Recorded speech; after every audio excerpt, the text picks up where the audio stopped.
Eid by Sheikh Dr. Ahsan Hanif. Introduction. Muslims have two religious celebrations in a year. They are called Eid al-Fitr and Eid al-Adha, respectively. They're also sometimes known as the small and big Eids. The word Eid means something which returns and is repeated, due to these celebrations returning each year with happiness and joy. When is Eid? Eid al-Fitr literally means the celebration of breaking the fast, and occurs the day after the month of fasting Ramadan, which will be the first day of the 10th Islamic month, Shawwal. Eid al-Adha means the celebration of sacrifice, and it occurs on the 10th of Dhul Hijjah. This celebration is also connected to the Hajj pilgrimage. As the Islamic calendar is lunar-based, both Eids are dependent on the sighting of the moon. The wisdom.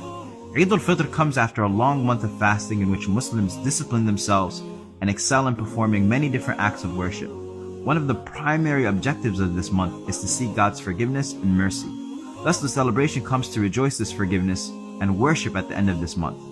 Eid al-Adha occurs on the day that the pilgrims performing the Hajj pilgrimage return from the standing on the plain of Arafah, where they seek God's forgiveness and mercy.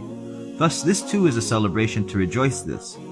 For all other Muslims not performing pilgrimage, this Eid is also a reminder of when the Prophet Abraham took his son Ishmael to sacrifice him in response to God's commandment, and he was then substituted with a ram.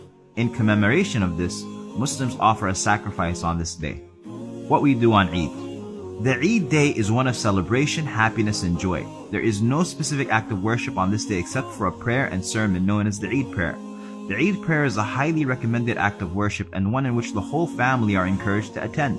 The menstruating woman is also urged to attend and observe, although she will not pray.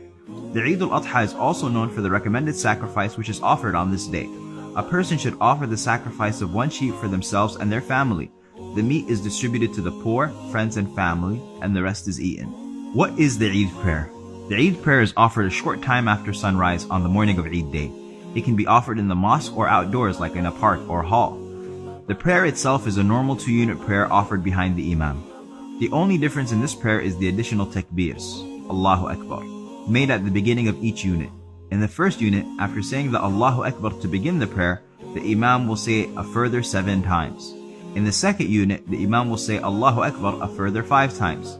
After the prayer, the Imam will proceed to give a short sermon. Etiquettes of the Eid prayer. It is recommended to bathe before the Eid prayer and wear clean clothes. Men should also perfume themselves. On Eid al-Fitr, one should also eat something before the prayer to signify this is not a day of fasting. On Eid al-Adha, however, one should delay eating until after the prayer, when they preferably eat from their sacrifice, if possible. One should also walk to the prayer if they can, and preferably choose a different road on the way back home.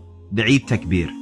There is also a special remembrance uttered for the 2 Eids. This is known as the Takbir of Eid. For Eid al-Fitr, the timing for the remembrance begins with the sighting of the Eid moon until the prayer.